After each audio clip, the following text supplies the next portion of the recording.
그때여 신봉사가 방아 위에 올라서서 방아 소리를 매겨가며 한번 찌어보는디 어유와 방아요 어유와 방아요 떨크덩덩 잘 찢는다 어유와 방아요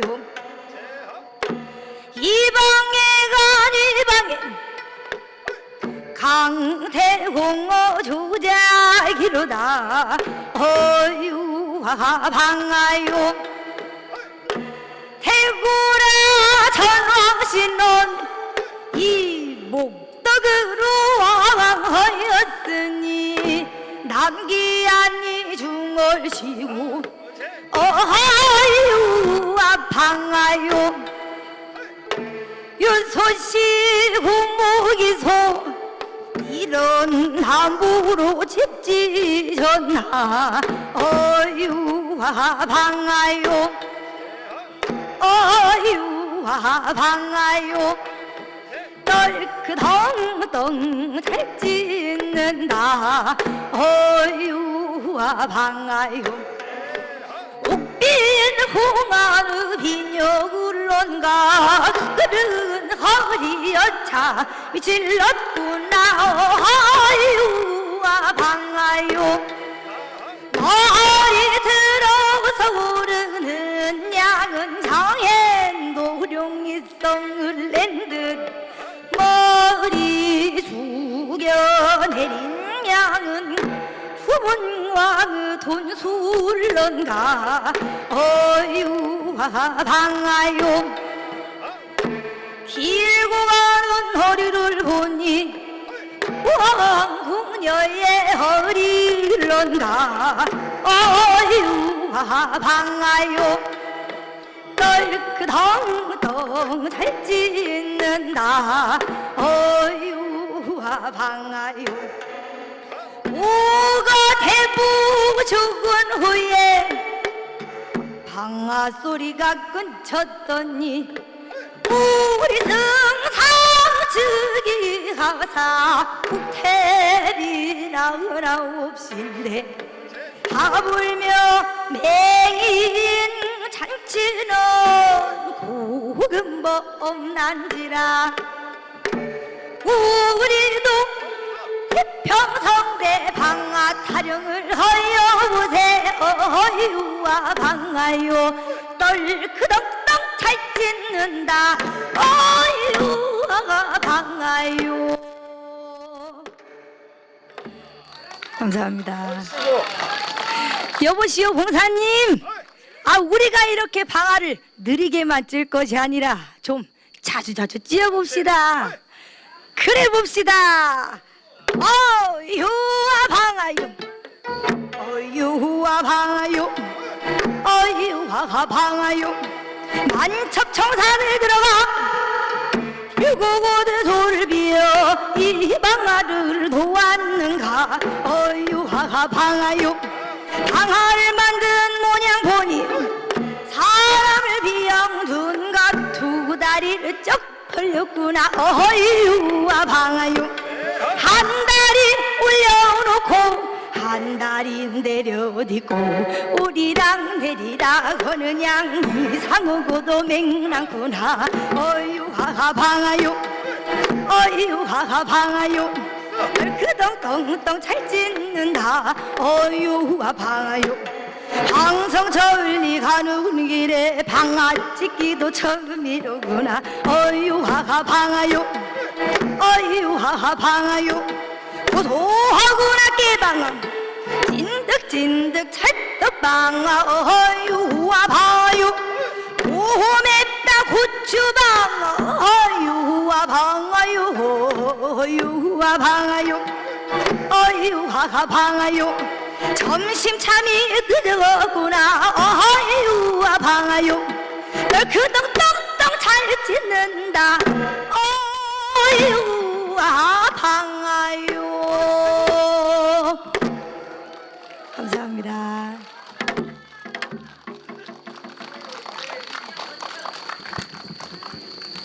뭐 이렇게 앉아서 보니까 나이 순으로 앉은 건 아니죠, 교수님? 어떻습니까? 아, 예, 아닙니다. 네네, 그렇습니다. 그 오늘 이 토크 들어가기 전에 함께 식사를 했습니다. 식사를 하면서 오늘 토크 중에 어떤 분께서 말씀을 제일 많이 하실 것 같냐라고 사담을 나눴는데 동일하게 한 분을 지목하셨어요. 누구일 것 같으세요? 오늘 잘 부탁드리겠습니다. 오늘의 분위기 메이커로 지목해드리겠습니다. 네. 자, 이렇게 네 분 전문가들을 모셔놓고 가장 궁금한 것이 우리가 누정 이렇게 이야기를 하는데 저도 그렇지만 여러분들께서도 뭐 시경정, 면항정, 환벽당, 소세원 다들 한 번씩은 가보셨거나 또는 꼭 거기가 아니라도 우리 시골 마을에 가면 이렇게 동네에서 막걸리 한 잔 마실 수 있는 그러한 정자가 있잖아요. 그런데 누정이라는 거 말로만 많이 들었는데 과연 누정이 무엇인지에 대해서 우리 임준성 교수님께서 좀 설명을 해주시기 부탁드립니다. 자, 누정은 그 누각과 정자를 합친 말인데요. 누각이라고 하는 것은 우리 한옥 건축 있잖아요. 이 한옥 건축을 보면 그 형태와 기능에 따라서 다양한 이름을 붙입니다. 그래서 이 앞에 보시면 그 서적당 건물이 있죠. 당, 전, 루, 각 다양한 이름이 있는데요. 여기서 누라고 하는 것은 사람의 눈높이보다 약간 높이 있는 그런 건물을 의미하는 것입니다. 그 다음에 정이라고 하는 것은 정자 또는 모정 이렇게 이야기하는데요. 정자와 모정 같은 경우는 누구나가 쉽게 쉬었다 갈 수 있는 그런 휴게소 개념으로 보시면 되겠습니다. 또 하나 그 누정을 말씀드리면 이 건물에 벽이 없어요. 이 벽이 없고 또 그리고 부엌이 없습니다. 부엌이 없다는 것은 그 생활 공간이 아니라는 이야기죠. 왜? 부엌에서 우리가 밥을 해 먹어야 되잖아요. 그러니까 누정에서는 밥을 해 먹지 않고 그냥 편하게 쉬었다 가는 그런 공간으로 그렇게 생각하시면 되겠습니다.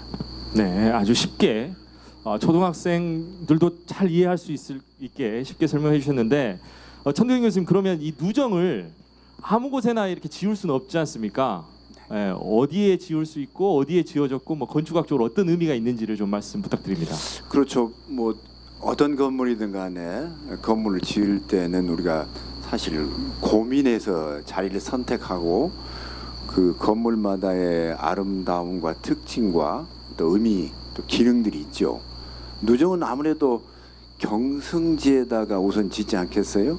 주변의 경관을 감상하려고 하고 또 멀리 있는 경치를 끌어다가 자기가 이걸 우리는 차경이라고 하는데 뭐 그렇게 하려고 하면은 첫째는 아름다운 곳 경승지, 그리고 자기 집에서 그다지 멀지 않은 곳에 자리하게 하고, 또 아무래도 누정은 조선시대 사대부들이 교류하는 곳이기 때문에 그들이 오고 가고 하기에 편안한 곳.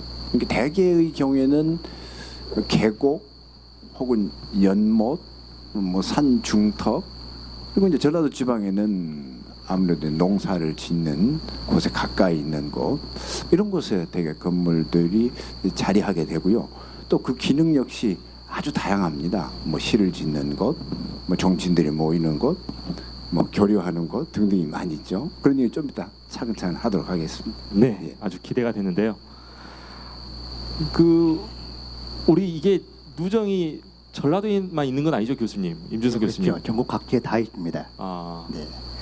그러면 경상도 영남 지방에도 있고요. 그러면 호남 누정하고 뭐 영남 누정하고 이게 차이가 있습니까? 그렇죠. 이제 우리 한반도가 그다지 넓지 않은 곳임에도 불구하고 우리 동쪽과 서쪽에 경계 짓는 산맥이 흐르고 흘러 내려오고 그 양쪽에 있는 지역에 사는 사람들의 어떤 모습이나 사는 사람들의 특징이 확실히 달라요. 누정 역시 마찬가지예요. 이쪽 우리 호남 지역의 자연의 경관이나 어떤 풍토의 생김새는 아무래도 좀 평지적 성격을 갖고 있잖아요. 그리고 농경지가 많고 또 농사를 많이 지고 또 다소 조선시대 초기에는 또 살인들이 형성된 곳이기 때문에 이쪽과 그다음에 경상도 지역은 아무래도 뭐 계곡이고 또 산지가 많고 그리고 그쪽은 조금은 좀 호국적이랄까 뭐 이런 부분이 좀 있고요. 그래서 전라도 지역은 평지적 그리고 계곡의 성격을 갖는 그런 정자가 있다고 하면은 경상도는 계곡이나 산지 좀 중심의 어떤 정자가 많이 있고요. 또 정자의 크기나 꾸밈 같은 것도 크기는 전라도가 좀 더 큰 것 같고요. 또 꾸밈은 경상도가 더 잘 꾸며져 있어서 상대적으로 경상도권과 또 전라도권이 누정의 어떤 형식이나 양식 그리고 모습 그리고 기능에 있어서도 뭐 조금은 다르다고 할 수 있는 것이죠. 그러면 이제 누정이 뭐 그냥 공간만 있는 건 아닐 거고 그 누정 안에서 다양하게 역할들이 있었을 것 같아요. 그 누정에서는 주로 뭐 어떤 일들이 벌어졌는지 그냥 낮잠만 주무신 건 아닐 거 아닙니까 누정에서. 뭐 아까 잠깐 간단하게 언급해 주셨는데 주로 누정에서 어떤 것들이 있었는지 우리 이종범 교수님께서 예. 누정에서 뭐 옛사람들이 이렇게 서로 이렇게 나누는 글을 보면은 우리 여러분 그 석천 이몽룡 선생 아시죠? 이 엄청 그 정말 시인으로서 그리고 근데 그분이 그 자기 외삼촌이 음성박씨인데 박권이라고 그분이 그 바로 양과동정에서 배웠어요. 공부를 거기서 배웠다 이렇게 나오고 또 여러분 우리 의병장 재봉 고경명 선생 그분이 한참 벼슬을 못 얻으세요. 그 여러 가지 그 정치적인 그런 것에 휩싸여서 그래서 바로 양과동에서 동네 젊은이들 또 어른들 이렇게 함께해서 향음주례 이런 걸 같이 하고 그래서 향약 공간 마을 공동 공간이기도 하고 공부 공간이기도 하고 그런데 이제 그게 그렇게 그 전에는 그런 게 이제 그런 데서 이렇게 일상으로 아까 휴게 공간이기도 하고 그러죠. 그런데 이제 아무리 봐도 사람들이 오고 가고 아까 천득겸 교수 말씀하셨지만 오고 가고 이러다 보니까 처음에 누정이 되게 띠집이라고 해서 모정이라고도 하고 뭐 산에 있으면 산정이라고도 하고 강가에 있으면 강정이라고도 하고 또 숲속에 있으면 임정이라고도 하고 용이 사는 것 같은 웅덩이가 깊은데 옆에 있으면 용정이라고도 하고 용정이라고도 하고 그랬는데 거기다 이제 이름을 붙이고 거기다 의미를 부여하고 그러면서 거기에서 많은 글이 나오고 시가 나오고 그랬던 거죠. 그래서 거가 이제 이를테면 누정이 인문 공간이고 문화 공간이고 그렇게 탈바꿈도 하고 그러면서 이제 우리 문화가 이렇게 좀 튼실해지고 앞이 이렇게 빛깔을 보여내는 거 아니겠어요? 그래서 이게 누정이라고 하는 걸 단순하게 그냥 이렇게 보면 그 안에 그 내밀의 삶의 모습을 보면은 거기에 생각의 흐름을 살펴보면은 아주 우리가 지금도 간직하고 있어야 된다라는 생각하는 그런 공간이죠. 그리고 기억 공간이기도 하고 그런 겁니다. 네, 누정의 다양한 역할에 대해서 우리 이종범 교수님께서 말씀을 해주셨는데 제가 이렇게 임준성 교수님, 천도영 교수님하고 건너뛰고 김승희 교수님 건너뛰고 우리 이종범 교수님께 질문을 드렸는데 우리 국문학자로서 김신중 교수님께서 바라보는 누정은 좀 다를 것 같아요. 네, 어떤 의미가 있습니까? 예, 일단 누정이라고 하면은 이제 뭔가 지금 그 기능이라든가 이런 걸 말씀을 다 해주셨는데요. 백성들의 입장에서 과연 누정은 무엇이냐, 즉 그걸 바라보는 사람의 입장에서는 그걸 어떻게 볼 것이냐를 좀 생각해볼 필요가 있을 것 같아요. 우리가 사는 세상 사회는 다 양면성이 있죠. 좋은 점이 있고 나쁜 점이 있고. 이 누정조형도 그렇죠. 중요한 것은 이제 경치 좋은 곳에 아무리 멋지게 잘 지었더라도 거기에서 누가 뭘 했는가 이게 중요하죠. 그래서 앞으로 우리 귀감이 될 만한 문화사적으로 어떤 그 좋은 의미를 가진 일이 그곳에서 있었던가. 그렇지 않으면은 경치 좋은 곳에 단순히 사치와 향락의 공간에 머무르고 말았느냐, 뭐 이런 점들이 백성들에게는 굉장히 중요할 것 같아요. 나중에 이제 문학 작품에도 보면 이제 그런 게 투영된 작품들이 나오기도 하는데, 이제 그런 그 긍정과 부정 양면을 우리가 잘 보고 판단해야 되지 않나, 뭐 이런 생각도 하게 되고요. 특히 이제 그 백성들의 입장에서 또 그 누정을 보게 되면은 흔히 이제 문학 예술의 뭐 산실이라든가 이런 그 고급의 기능도 있지만은 또 하나는 우리 지금 그 전라도는 농도 아닙니까? 옛날 농경지에 농사 짓는 곳에서 그 누정 역할을 하면 이제 흔히 모정이라고도 합니다만은 그 띠집 역할을 가지고 띠집을 가지고 지어서 농경지의 휴식처로 삼고, 혹은 이제 우리 그 향약을 시행한다든가 그 마을 공동체 역할을 했던 뭐 이런 것도 있기 때문에 이제 단순히 우리는 그 사대부 문화의 상징인 누정 이것만 보지 말고 농경 문화의 모종도 좀 범위를 확장시켜서 같이 생각해 봐야 되지 않나, 뭐 이런 생각도 합니다. 지금 우리 교수님 말씀 중에 이 화면에 면왕정가가 나왔어요. 이 부분에 대해서도 좀 설명을 붙여주시죠. 네, 면왕정가가 아주 유명하죠. 저 면왕정가를 보면서 이제 바로 또 저 면왕정가를 얘기하기 위해서는 사실 우리는 그 누정을 어떻게 생각하느냐, 좀 누정의 상징적인 의미를 좀 봐야 될 것 같아요. 이 경치 좋은 곳에 누정을 짓고 거기 사람이 산단 말이죠. 물론 이제 그 생활한다고 하는 삶의 의미는 아닙니다만은 살 때 그건 도대체 어떤 의미가 있는가? 옛날도 그렇습니다만은 지금도 그렇습니다. 보통 퇴유해가지고 경치 좋은 거다. 요즘 자연인 인기지 않습니까? 가면은 맨 먼저 하는 것이 집을 짓는 거예요. 뭐 컨테이너 같은 조그마한 집도 좋고 혹은 큰 집도 좋습니다만은 집을 짓습니다. 왜 집을 짓는가? 집을 짓고 내가 거기서 살아야 그 자연의 경치의 주인이 된다, 이렇게 생각했던 거죠. 이 옛날 사람들도 관직에 있다가 귀향을 하거나 하게 되면은 자기 향리 경치 좋은 곳에 누정을 짓습니다. 그럼 집만 짓고 맙니까? 거기서 살면서 생활했던 것을 남에게 자랑해야죠. 이제 그러려고 하면 자기 생활을 글로 남깁니다. 그것이 이제 누정가사죠. 면왕정가가 우리 가사문학에서 가장 첫 번째 나온 작품이에요. 면왕정가 이름이 면왕정의 노래. 면왕정의 노래인데 면왕정에서 생활하고 살았던 노래입니다. 이 면왕정가 내용을 보면 처음에 어떻게 이 정자를 짓고 그 정자의 경치는 어떻고 사계절의 삶은 어떻고 뭐 이런 얘기가 나오죠. 그리고 나서 이제 거기서 사는 나는 어떤 사람이고 뭐 이런 얘기가 쭉 그 면왕정가의 내용으로 나옵니다. 지금 앞에 지금 화면에 보입니다만은 저 면왕정가 결사 일부가 지금 나와 있는데 이제 우리 보기 좋게 지금 현대말로 옮겨놨습니다만은 간단히 제가 한번 읽어보겠습니다. 보면 인간을 떠나와도 내 몸이 결을 없다. 마지막 지금 그 면왕정가 결론 부분입니다. 세상 다 버리고 자연에 들어왔는데 그러면 한가해야 되는데 틈이 없습니다.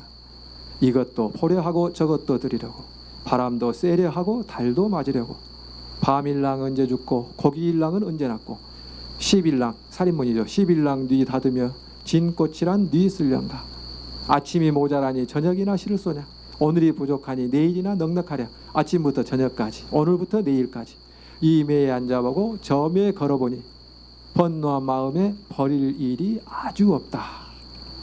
이 자연 속에서 아주 그 은일 생활을 하는 모습을 잘 그려놓습니다. 이렇게 읽고 난 다음 타이밍에는 원래 박수가 자동으로 나와야 되는데. 네. 그래서 이런 작품들을 은일가사라고 합니다. 누정 은일가사라고 하는데 좀 제가 말씀이 좀 길으니까 조금만 더 말씀드리겠습니다. 이제 이런 걸 누정 은일가사라고 합니다만은, 자 방금 제가 읽어본 것이 면왕정가의 마지막 일부분인데 실제 작품은 이거보다 몇 배가 더 길죠. 면왕정가 가사가 짧습니까? 깁니까? 길죠. 그래서 장가라고 그래요. 장가라고 하는데 이 장가의 특성이 뭐냐 하면은 어떤 것을 구체적으로 설명하는 데 좋죠. 이 어떤 장소성을 드러내는데 아주 적합해요. 그래서 이 면왕정가에서는 작자가 자기가 지은 누정하고 자기가 살고 있는 향토의 산천을 설명합니다. 거기에서 요즘 말로 하면은 자기 누정하고 자기 향토의 무등산권 자연이죠. 그것을 콘텐츠로 삼아가지고 문화 상품화 시켰다 이 말이죠 지금 이제. 근데 가사에서는 이게 첫 번째 작품이에요. 그렇게 나온 작품이. 이게 또 좀 이따 뭐 상춘곡을 말씀하시겠습니다만은 상춘곡은 그보다 더 먼저 나온 작품입니다만은 그런 게 없어요. 장소성이. 봄을 맞이하는데 정읍에서 맞이하는지 광주에서 맞이하는지 서울에서 맞이하는지 전혀 장소에 대한 정보가 드러나지 않는데 면왕정가는 면왕정이 아니면 안 되는 작품입니다. 그것이 가사문학에서 면왕정가가 가지는 가장 큰 가치다. 그리고 누정문학으로서 의미가 있는 것이다. 이렇게 말씀드릴 수가 있겠죠. 네, 감사합니다. 아까 우리 이렇게 모여서 다과 먹을 때는 한 말씀도 안 하고 계셨어요. 오늘 이 무대에 올라오셔서 이렇게 여러분께 자세하게 안내해 드리려고 참으셨던 것 같은데요. 우리가 누정의 어떤 게 누정이냐, 그리고 또 우리 교수님께서 설명해 주신 면왕정가에 대한 이야기도 들어봤는데, 누정을 가게 되면 한자가 있는데 다 잘 읽을 수 있겠어요? 네, 어려워요. 쉽지가 않아서 이 누정에 가면 늘 있는 현판, 이 누정과 현판 어떤 관계가 있는지 우리 임준성 교수님께서 좀 설명 부탁드립니다. 네, 누정에 가면 그 우리가 집집마다 가보면 옛날에 문패가 있었잖아요. 근데 누정에도 이렇게 문패가 있는데 그 문패가 바로 그 현판입니다. 근데 그 현판이 다 한자로 되어 있어서 사람들이 이게 뭔 글자인가 참 많이 궁금해하는데 그렇게 물어보면 자기가 너무 무식하다는 것이 탄로날까봐 그렇게 쉽게 물어보지 못하더라고요. 근데 참 많이 안타까운데요. 이게 우리가 한국과 중국, 일본 세 나라가 한자 문화권이기 때문에 머지않았지만 한글날이 얼마 안 남았는데요. 한글과 한자는 서로가 경쟁하는 관계가 아니라 서로가 상부하는 관계예요. 우리가 사람마다 인사할 때마다 안녕하세요 이렇게 인사하잖아요. 근데 안녕은 사람들이 이상하게 한글로 많이 알고 있더라고요. 안녕은 또 사실 한자어거든요. 나 만나기 이전까지 편하게 잘 지냈는지 그 안부를 물어보는 것인데, 이처럼 우리가 한자어는 우리 생활에 아주 가까이 들어와 있습니다. 우리말의 80% 정도에 해당하는 낱말들이 다 한자어잖아요. 그렇기 때문에 한자의 도움을 받지 않으면 안 되는데, 방금 김신중 교수님께서 면왕정에 대해서 말씀해 주셨는데요. 면왕이라고 하는 말이 무슨 말인지 아시죠? 혹시 아시나요?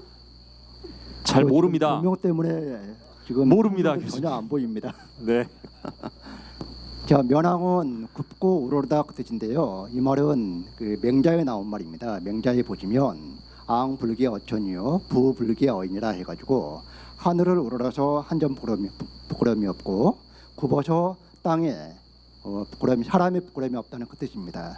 거기에 따와가지고 면왕을 이 면왕성춘 같은 경우는 자기의 어떤 신념이라든지 가치 이렇게 삼아가지고 이렇게 이름을 지었던 것이에요. 지금 보시면은 화면에 그 소세원 제월당이 나오는데요. 이 제월당은 계일제자고요. 달월자입니다. 그러니까 우리가 소나기라든지 그 다음에 밤에 이렇게 달이 뜰 때 지금같이 이렇게 청명한 가을 하늘 아래 달이 딱 뜨면 아주 예쁘잖아요. 그런 예쁜 마음을 그렇게 시원하고 그 맑은 마음을 표현한 것이 또 제월이었던 것이에요. 그렇게 하시면은 옛날 분들이 이렇게 정자의 이름을 지을 때도 자기의 철학과 가치를 담아서 지었다는 것을 우리가 알 수가 있겠습니다. 그리고 또 면왕정은 아까 김신중 교수님 말씀하신 것처럼 국문시가의 면왕정가가 있고요. 그 다음에 면왕정 30령이 있습니다. 이 면왕정 30령은 지금 현재 7명의 작가가 지금 발굴됐는데요. 똑같은 제목으로 해가지고 다양한 내용으로 해가지고 이렇게 30령, 그러니까 30개의 제목을 가지고 이렇게 지었던 것입니다. 여기서 30개의 제목은 면왕정 주변에서부터 멀리 있는 것까지 사물까지 이렇게 다 망라해가지고 4글자 제목으로 이렇게 동일하게 이렇게 지었습니다. 그런 거 본다면 이 면왕정에서는 면왕성춘만이 있는 게 아니고요. 면왕성춘과 그 다음에 선배, 후배, 동료들 다 함께 모여가지고 이렇게 어우러져가지고 한데 작품을 만들었던 그런 공간이었습니다. 그래서 아까 유정범 교수님께서 말씀하신 것처럼 우리나라 정자는 단순한 쉬었다 가는 그 공간이 아니고 거기에서 인문 공간이었고 문화 공간이었다 하는 것은 거기에서 문학도 하고 그 다음에 철학도 하고 예술도 하고 하는 그런 다양한 복합 문화 공간이었다라고 이렇게 말씀드릴 수 있겠습니다. 네, 설명 감사합니다. 그 누정이 복합 문화 공간이었고 우리가 계속 누정을 중심으로 이야기를 하고 있는데 방금 전에 또 면왕정에 대한 이야기도 있었고 면왕정가에 대한 이야기도 있었고 그 가사 관련해서 그 입장에서 누정을 바라본다면 우리가 좀 주목해야 할 누정들이 있습니까? 김생준 교수님. 네. 예, 특히 지금 우리 무등산권 저 지역을 가사문화권 이렇게 얘기하는데요. 이 부근 누정에는 가사하고 관련된 대단히 중요한 누정들이 몇 개 있죠. 아까 얘기했던 지금 면왕정하고 면왕정가 이 관계는 이미 말씀드렸으니까 잘 아시겠고요. 그에 이제 저 송강정에서 삼위인곡, 송미인곡 뭐 이런 작품들이 있었고 그렇긴 합니다만 이제 말씀드린 누정 은일가사와 관련해서는 시경정에서 지은 성산별곡 그리고 또 이제 여기서 조금 그 거리가 있습니다만은 그 화순 사평에 가면은 임대정이 있죠. 현재 지금 국가 명승으로 지적되어 있는 원림인데 그 임대정에서 만들어진 고반원가 뭐 이런 가사가 있습니다. 이렇게 해서 지금 몇 개의 작품들이 이 무등산권 같은 권역 안에 이렇게 집중되어 있는 그런 모습을 보입니다. 뭐 면왕정가는 아까 말씀드린 거니까 다시 뭐 반복해서 말씀드릴 필요는 없을 것 같고요. 또 성산별곡도 우리 무등산 광주 주변 시경정 성산별곡 하면은 너무 많이 알려져 있죠. 우리 송강 정철 선생이 거기 좀 그 성산 시경정에서 살고 있는 인물의 산중 자연 생활을 찬미했다라고 해서 오래 전부터 알려져 있는 것이기 때문에 그것도 좀 생략하고 조금 그 생소한 고반원가라고 하는 것 좀 간단히 좀 말씀드리면서 이 부분 좀 질문에 가름할까 그렇게 합니다. 우리 흔히 이야기할 때 임대정이면은 당연히 임대정가가 있어야지 무슨 고반원가냐 또 이렇게 또 그 질문하기도 합니다. 근데 대개 임대정은 철종 때 민주연이라는 사람이 지었다 우리가 잘 알고 있는데 그 이전 역사는 잘 알려지지가 않았죠. 그 이전에 거기에는 남원기라고 하는 분이 고반원이라고 하는 원림을 지었고 그것이 이제 임진왜란 때 전소돼 가지고 후에 다시 거기에 임대정을 지었다. 뭐 이런 사실들을 우리가 기억해야 될 필요가 있을 것 같습니다. 근데 이제 남원기라고 하는 분도 좀 생소한 분인데 이분도 한양 사람인데요. 어렸을 때 10대 때 전라도에 와가지고 하서 김인우 선생한테서 송강하고 함께 동문 수학을 합니다. 배우고 나서 나중에 이제 관직에 나가지 않고 어디에 정착을 하냐면은 그 기록에 보면은 서석산 밑에 동복현 사평촌에 복거해서 거기에 고반원을 조성한다 이렇게 얘기가 나옵니다. 그 기록 속에 보면은 고반원에다가 49개 경관을 설정해 놓고 13개 누정을 조용했다. 이런 기록들이 있어서 남중제일이다. 이런 기록들이 있는데 이런 누정들이 건립해가지고 30년이 채 안 돼가지고 임진왜란한테 전소가 돼버립니다. 근데 이 사람이 거기에 고반원을 짓고 고반원가라는 가사를 지었는데 누정이 전소가 되고 후손들이 떠나면서 잊혀졌다가 최근에 몇 년 전에 그 서적이 발견돼가지고 세상에 알려지게 된 것이 고반원가라는 겁니다. 면왕정가가 있고 그 뒤를 이어서 성산별곡이 있고 그와 같은 시기에 고반원가라는 게 있어요. 이 고반원가, 면왕정가, 성산별곡 하니까 이 작품들이 전부 다 이 일대 무등산권에서 나오는데 15세기에 우리나라 가사문학의 정수라고 할 수 있는 누정 은일가사가 전부 다 이 무등산권에서 나옵니다. 문학사적으로 의미가 굉장히 크죠. 이러던 것이 17세기에 가면은 다른 지역으로 확대돼요. 17세기에 영남 지역에 가면은 무슨 저 김득연이라는 사람이 안동에 지수정가를 짓고 혹은 대구에 가면은 노계 박일로가 소유정가를 짓고 하면서 17세기 이후로 가면은 이제 전국으로 확산됩니다. 근데 문제는 처음이 중요하잖아요. 17세기라서 나오는 것들이 이제 그에 대한 아류이기 때문에 문학사에서 크게 언급하지는 않죠. 이제 그런 점에서 이 지역 누정이 특히 큰 의미를 갖는다. 이렇게 얘기할 수가 있겠습니다.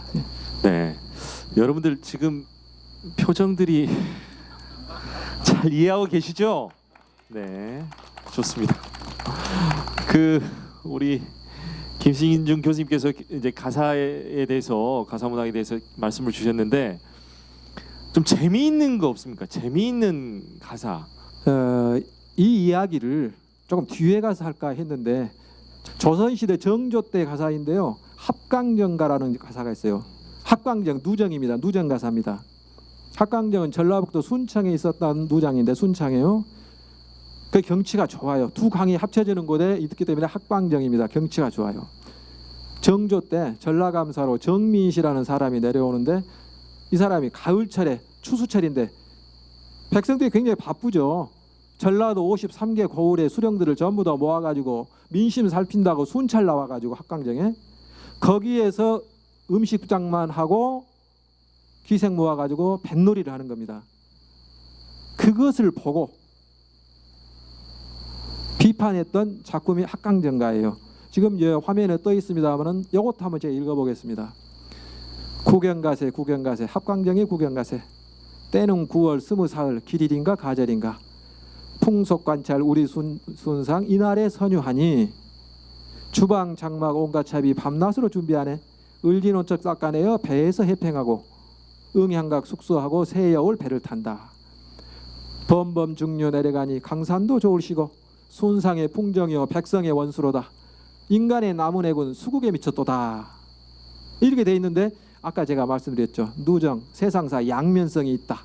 좋은 점도 있지만 또 거기에서 여러 가지 방탕하게 흥청망청 지내면 이런 또 민폐 끼치는 일이 벌어집니다. 네, 말씀 고맙습니다. 그래요. 이 뒤로 우리 교수님 멘트 할 때가 있습니까? 앞에서 너무 말씀을 네. 많이 재밌게 해주셔가지고 지금 제가 준비한 얘기들이 거의 다 나오게 됐습니다. 교수님께서 준비한 멘트는 여기까지. 네.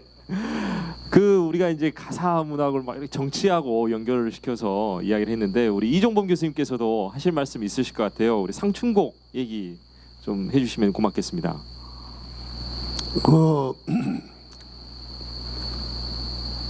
최초 한글 가사라고 그러는데 그게 한글 운민정음 반포대원 한 세대 30년 있다 나온 노래죠. 근데 그 앞에 홍진의 묻힌분네 그러니까 그게 이제 권세 재물 이런 데에서 뻑 빠져갖고 있는 이렇게 붉은 먼지 낀 인생. 그게 사실은 아주 그냥 큰 집에서 큰 많은 재물 갖고 큰 아주 높은 권세 자랑하는 당시 그 지배층을 훈구파라고 그러잖아요.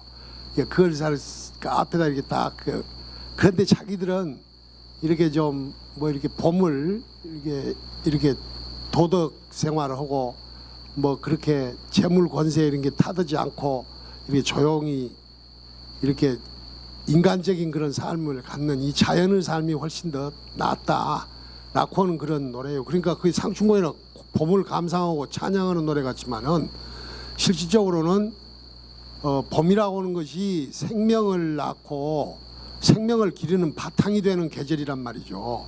그래서 앞으로 좀 좋은 세상이 왔으면 좋겠다. 인륜의 도덕의 또 명분의 의리의 이런 것이 좀 충실한 세상이 됐으면 좋겠다. 좋은 임금이 나타났으면 좋겠다. 선비들이 또 좀 착하게 착한 세상을 향해서 선도적인 모범적인 생활을 했으면 좋겠다. 라고 하는 그런 여망을 거기다 이렇게 담아냈단 말이죠. 그래서 사실은 한글이라고 하는 것이 사실 쉽게 한자로는 다 표현할 수 없는 그런 펼 수 없는 그런 정을 거기다 담아내면서 훨씬 더 우리의 생각들이 마음에 이제 이렇게 밖으로 있던 의사들이 정확하게 이렇게 전달되게 되는 것이고 그리고 이제 이런 것을 많이 알았으면 여러 사람들한테 알렸으면 좋으니까 그렇게 해서 이제 그 한글을 이렇게 넣어서 이렇게 짓는 노래가 나오기 시작하고 바로 근데 그때 살인파라고 하는 것이 훈구 권력의 전행, 권력 독점, 권력 세습 이런 것에 대해서 반대하는 그런 살인파들이 선비 정치가들이 많이 이렇게 출연하려고 하는 그 초기 단계에서 나온 노래단 말이죠. 그래서 당장이 그렇게 그런 어떤 한 노래를 보면은 단순히 그냥 그때 불렀다가 아니라 그 시대적인 어떤 소망, 시대적인 어떤 그 과제 이런 그 어떤 이런 걸 담고 있다라고 하는 걸 우리가 속사를 좀 살펴봤으면 좋겠다 이런 생각이 들어요. 예. 네, 여러분 너무 지금 무겁습니까? 어떻습니까? 괜찮아요? 네. 그리고 자연과 함께하고 있는 달빛 풍류 토크 콘서트 저도 이렇게 자연과 함께하고 있습니다. 네, 가만히 있었는데 이렇게 올라와가지고 카메라에서 줌업 잘 해주시고요. 제가 원래 이렇게 벌레를 가까이 하진 않는데 잘 참고 있습니다. 이야기 중에 정말 오늘 이 무대를 즐겁게 흥에 겹게 해주실 분을 모실 거예요. 한 분을 모실 건데 한국가사문학관에서 해설사로 그리고 한국시가문학 해설연구원장으로 일하시면서 풍류남도 나들이 사업도 열심히 돕고 계신 이종옥 선생님을 무대로 잠깐 모시겠습니다. 힘찬 박수 부탁드리겠습니다. 네.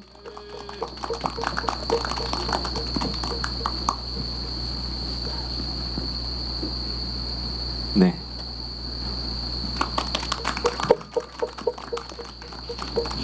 아주 고우세요. 네. 고맙습니다. 네. 네. 우리 이종옥 선생님께서는 풍류남도 나들이 프로그램 중에서 시경인문학당을 예. 책임 맡고 계신다고 들었는데 구체적으로 네. 어떤 일을 하고 계시는지 소개 좀 부탁드립니다. 네. 소개하기 전에 제가 하는 일이 이렇다는 것을 짤막하게 시로서 표현하겠습니다. 벌써 다르죠? 요즘 네. 어떻게 지내셨습니까? 달빛이 창가에 이르면 그리움이 더욱더 짙어집니다. 꿈에 그대를 찾아간 흔적이 있었더라면 그대 집 앞에 파이가 모래가 되었을 것입니다. 저는 노래하는 새 걸어다니는 시지 꽃잎 같은 여자 이종옥 해설사입니다.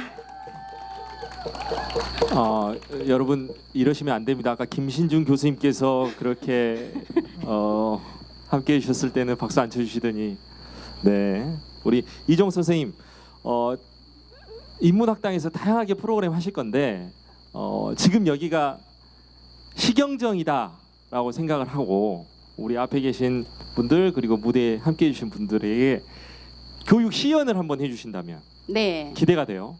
일어서서 해주셔도 될 것 같아요. 아 그렇습니까? 네. 예. 산뜻한 초사을 달이 이렇게 별 함께 나오는 가을 밤입니다. 이런 시경정 정자에 오시면 말 그대로 시경이란 말이 그림자를 쉬게 한다 하는 말 아닙니까? 그래서 여러분들도 정말 시경정에 오시면 마음을 내려놓고 쉬시면서 여기에서 자연과 문학이 숨쉬는 공간이란 것을 확실하게 느껴가시게끔 제가 도와드리겠습니다. 여러분 앉아 계신 곳에서 시경정 정면을 보시게 되면 저기 무등산이 보입니다. 특히 서석대 위로 한가롭게 구름이 흘러가는 모습은 참으로 장관입니다. 이런 모습을 보고 석촌 이몽룡은 이렇게 시를 읊었답니다. 용용 영상운이요 제출 이환염이라 무사 수겨운이요 상간 양불염이로다. 이렇게 말하면 못 알아먹죠. 그러니까 제가 필요합니다. 한가롭고 한가로운 고갯마루 위에 저 구름 잠깐 나오더니 사라져 버렸네. 구름아 너는 어찌 그리 바쁘냐. 나는 한가롭게 너를 보고 있는데 서로 보아도 싫지 않는 것은 구름 너뿐인가 하노라. 그래서 우리 일상에서도 그런 상간양불념이란 말을 상당히 많이 썼으면 좋겠습니다. 부부간에 둘이 식탁에 앉아서 참 서로 보아도 싫지 않는 것은 당신밖에 없는 것 같구려. 이렇게 말하려면 조선식으로 하면 뭐라고 하겠어요? 상간양불념입니다. 이렇게 또 하면 좋을 것 같아요. 그래서 우리가 한문은 어렵다라고 생각을 하지 말고 이렇게 깊숙이 마음을 내어서 들여다보면은 참으로 우리 일상 속에서 멋들어진 그러한 옛사람들의 정신세계를 접목해가지고 나도 풍류객이 될 수 있다 하는 것입니다. 우리는 지금 옛사람을 만날 수는 없지만 옛사람들의 그런 정신세계를 걸어다 보면 참으로 그러한 것들이 나에게 얼마나 정말 필요한가를 새삼 시경정 정자에 오시게 되면 깨달을 수가 있습니다. 정말 물은 흐르고 꽃은 피고 모든 것이 자연스럽게 수류하게가 아니겠습니까? 저 어지러운 천상들 돈 없으면 하나도 가질 수가 없지만은 이렇게 청상과 명월만은 돈 있는 자의 전유물이 되지 않았기 때문에 우리는 자연을 항사코 이렇게 다니면서 배우는 거 아니겠습니까? 스스로 그러하면서 우리는 이런 정신적인 풍요를 느낄 수가 있지요. 그래서 청산 자연 자연, 녹수 자연 자연, 산자연 수자연, 산수간의 아역 자연, 자연생내 인생이니 자연 자연노라. 이렇게 말하면 또 못 알아먹죠. 이렇게 해서 제가 또 이거를 노래로 이제 부르게 됩니다. 여러분들도 한번 흥이 나면 어깨를 이렇게 하시면 풍류남도 나들이에 나온 진가를 느끼실 겁니다. 해주실 거죠? 네. 네. 제가 이제 임동창이 이런 하석 기민우의 자연가에다가 곡을 떡하니 붙여가지고서 나왔습니다. 청산도 절로 절로, 녹수도 절로 절로, 절로 절로, 절로 절로, 산절로 숫절로, 절로 절로, 산절로 수절로, 절로 절로, 산수간에 나도 절로, 저 절로, 절로 자란 몸이 느끼도 절로 절로. 이렇게 하고 계십니까? 느끼도. 우리 교수님은 아무 팬이 우리 없으시오. 교수님들 너무 점잖으셔가지고 예. 절로 절로, 제일 잘하시는 게 제가 선물 드리겠습니다. 절로 절로, 절로 절로, 절로 절로 절로. 큰 박수가 필요합니다. 이렇게 시연을 하고 있습니다. 이 정도면 될까요? 네네, 너무 네. 좋습니다. 예. 너무 잘하시죠? 다시 한번 박수 부탁드립니다. 아이 네. 고맙습니다. 예. 아, 우리 누정 가사 문화권이 이렇게 전국적으로 알려지면서 네. 이종욱 선생님께서 막 각계각층의 분들께 이렇게 시연하시잖아요. 예. 그러면 에피소드도 많을 것 같아요. 혹시 뭐 그럼요. 기억에 남는 에피소드 있으면 좀 소개 좀 예. 해주세요. 제가 정말 17년 동안 해설을 하고 있는데요. 김용옥 국회의장님 다 아시죠? 그분이 우리 한국가사문학관에 몇 년 전에 오셔서 저를 만나가지고 설명을 쭉 들으시고는 갑자기 저를 초대했어요. 어디로? 국회회관으로요.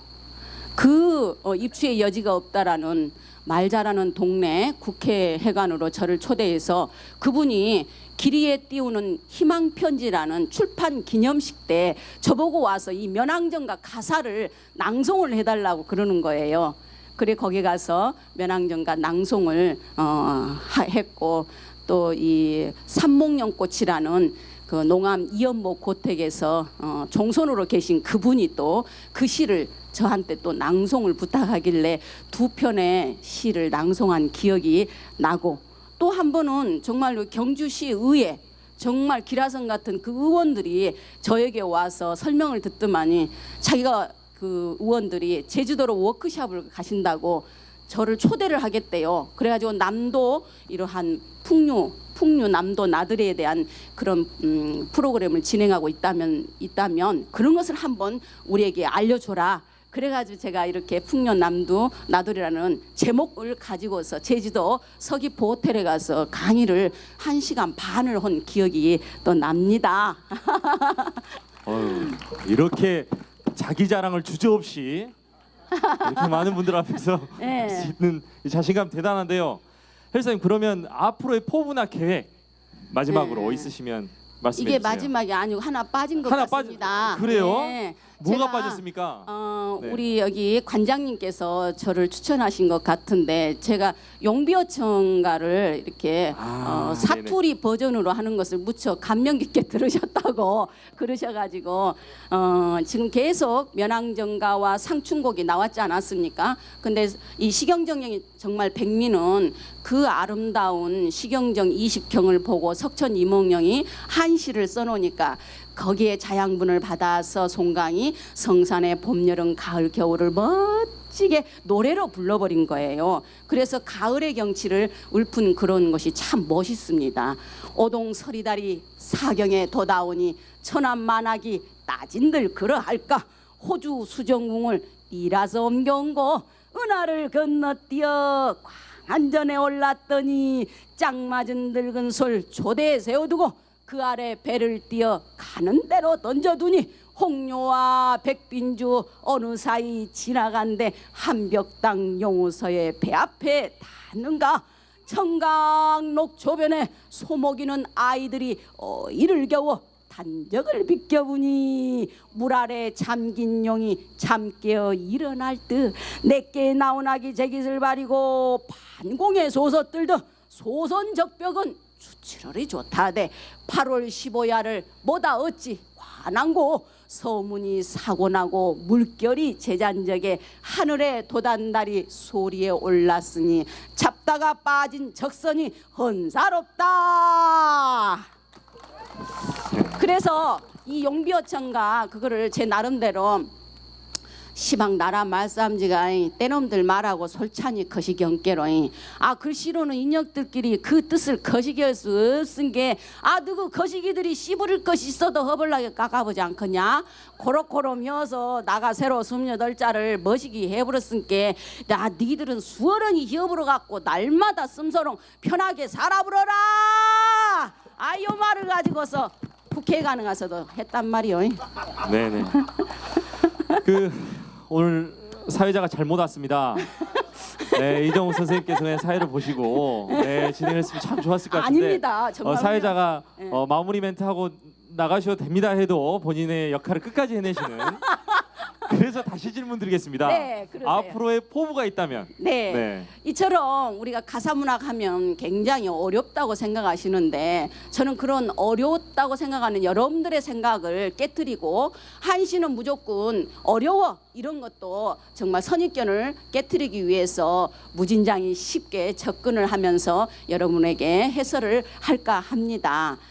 그래서 그러한 역할들이 정말 우리 한국가사문학관에서 톡톡이 이루어지고 이런 풍륜남도 나들이를 통해서 또한 시경 인문학 인문특강 그런 시간을 이용해서 강주에서 아직 이러한 프로그램을 참석하지 않으신 분들이 계신다면 이 가을 깊은 서정에 가슴 베이지 않을 지혜를 얻어가시려면 반드시 시경정으로 저를 찾아오시기 바랍니다. 고맙습니다. 네. 네, 정말 우리 이정옥 선생님 같은 분이 계셔가지고 우리 지역의 소중한 문화유산을 우리 지역민뿐만 아니라 타 지역 사람들에게도 함께 즐길 수 있는 게 아닌가 생각되고요. 또 우리의 지역민으로서 큰 자부심을 갖게 됩니다. 함께해 주신 이정옥 선생님께 다시 한번 큰 박수 부탁드립니다. 네. 그리고 오늘의 일부가 여기서 마무리가 되고요. 함께해 주신 네 분께도 큰 박수 부탁드리겠습니다. 네.